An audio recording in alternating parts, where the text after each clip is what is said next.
Welcome to Aligned for Success podcast, where we help chiropractors create practices that truly serve their life's vision. I'm your host, Dr. Nikki, and I'm here to show you how to break free from stagnation, grow your practice, and rediscover the joy of why you became a chiropractor to begin with. Whether you're looking to boost your revenue, spend more time with family, or simply enjoy practice life again, you're in the right place. Let's align your path to success. Hello, everyone, and welcome to another episode of Align for Success. So today I want to talk to you about a moment of what you may call frustration or a realization in a team meeting that I had this past Monday. So we meet every Monday, and every week the topic is different. And so this one was actually on like systems, processes, and procedures. And I found myself being like, what in the world is going on?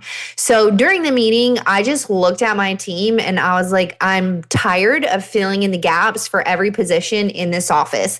It felt like every little thing that was like 90% done, I was responsible for the last 10%. So making sure the schedule was right, making sure appointments were marked properly, making sure that stuff was printed out. And so I just looked at them and I told them that I was so tired of doing it and that I couldn't be the one that was filling in all of the gaps for everything anymore. And I meant it, and it wasn't that I was saying it out of burnout or chaos. It was just honestly coming out of frustration. And it's because we have the systems, we have the structure, we have the SOPs, we have the ClickUps, the Looms, the checklists, we have freaking everything. And so the business is really organized. The expectations, they are clear. And anytime I meet with my team, they say, yes, everything is clear. But somehow I was still the one person that everyone was coming to when there was a question, an issue, or a decision. And so that's really when it hit me that this is not a systems problem. It was a Nikki problem. And so this is where we really fall into the trap of being the fixer. And so as business owners, we wear this invisible badge of honor that says, if I don't do it, it won't get done right.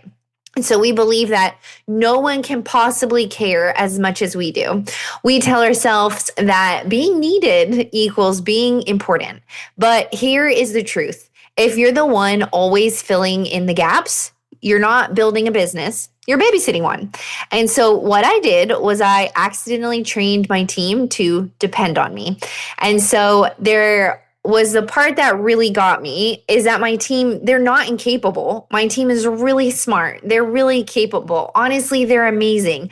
But I have made it way too easy for them to rely on me. I've created this quote, Nikki will figure it out culture.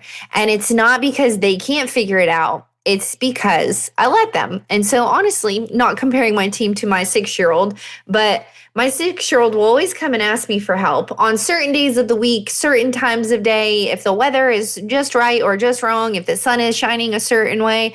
On certain days, she'll need help with things that I know that she can do by herself.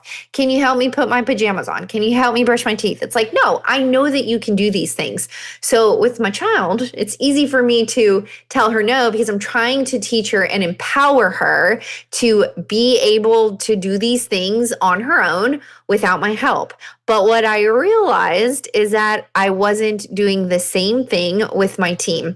And it's because when they come to me, I always just give them the answer. And so for a while, especially when you have a team and you have a business, that feels good, right? You feel useful, you feel needed, you feel like the glue that holds everything together. But then eventually you realize that you are the bottleneck on your own growth.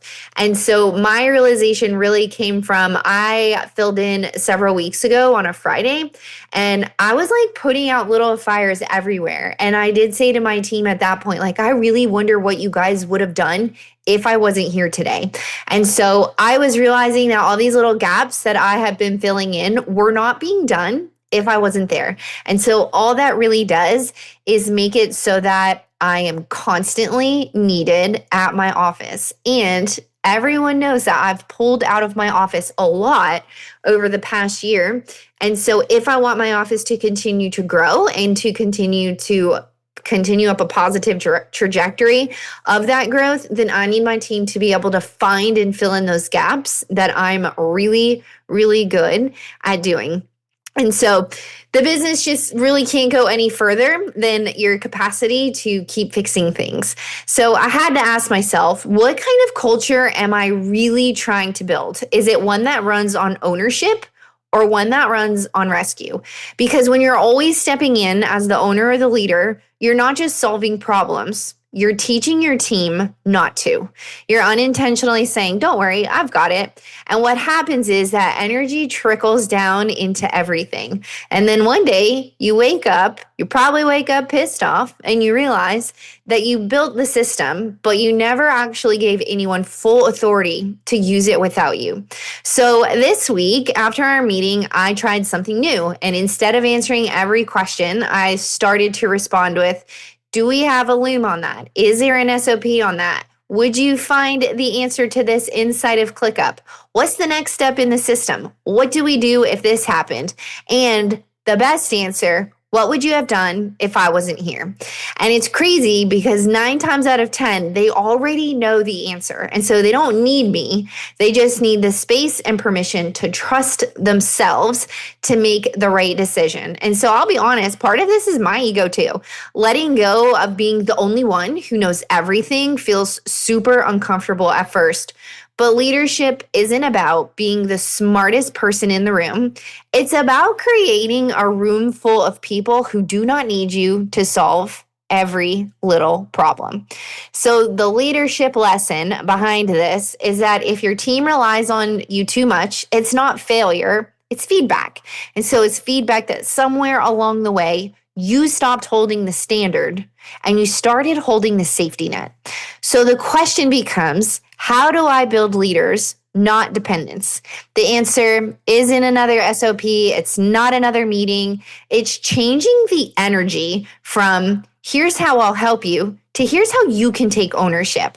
You don't need more systems. You need stronger expectations and the patience to let your team rise to them.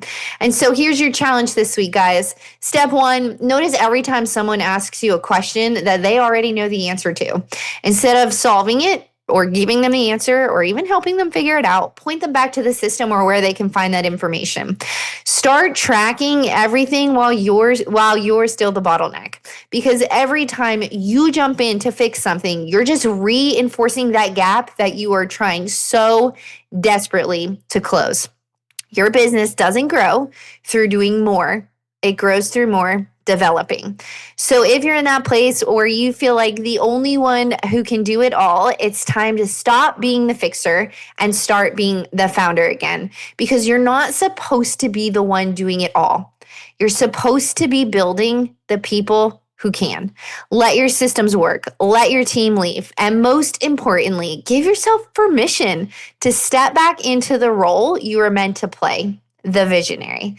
All right, guys, that's all I have for you this week. And so if this resonated with you, please share this with your friends on social media or other leaders who may also feel like they are stuck as the bottleneck in their own business with giving up some delegation or giving up some control, stuck filling in all of the gaps. If you guys really need help with this, The Wealthy Practitioner is, of course, the best place to learn that. We're still in the middle of full send when this releases. It's not too late to join.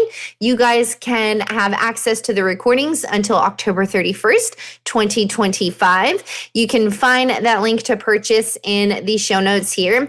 And any questions that you have about Full Send or any of our program offerings, just please send me a DM on Instagram. And I am happy to talk to you guys about what your next best steps in business are. Until next week, thank you so much for tuning in to another episode of Aligned for Success. Thanks for tuning in to Aligned for Success. If today's episode resonated with you, please be sure to subscribe and leave a review. This helps other chiropractors find their way to practice freedom too. Remember, true success comes from when your practice aligns with your life's purpose. Until next time, I'm Dr. Nikki Cottis, reminding you that a thriving practice and a fulfilling life go hand in hand. See you next week.